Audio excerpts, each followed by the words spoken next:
Barlığının kadrini bil, ata-anan hayat bolsa, can ten bilen hizmetini kıl. Ata-anan hayat bolsa, barlığının kadrini bil, ata-anan hayat bolsa, can ten bilen hizmetini kıl. Ata-anan hayat bolsa,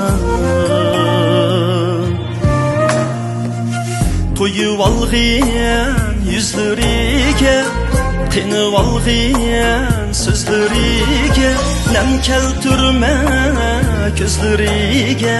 Ata-anan hayat bolsa, düşkendi beşin haküm, bilinmeydu zulmetlik tün. Nemi bolsa könglim tutur, ata-anan hayat bolsa.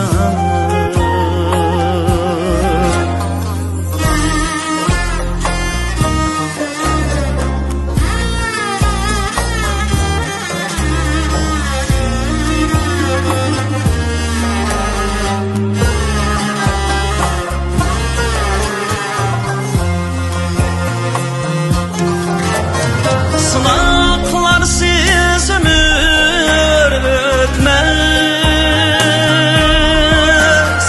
dost yar keçse ular keçmez.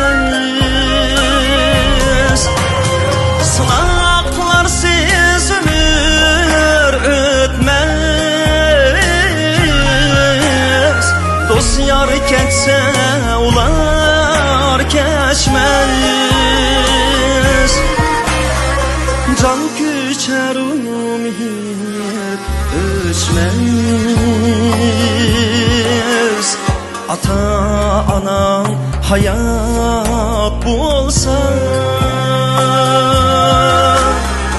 Can küçer umid ölçmez, ata-anan hayat bolsa.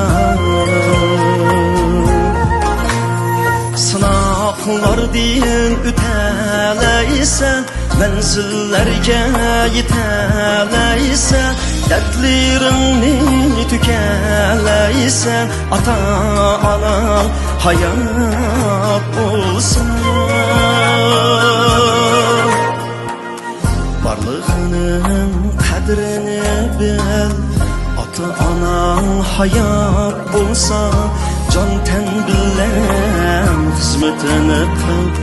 Ata-anan hayat bolsa, ata-anan hayat bolsa.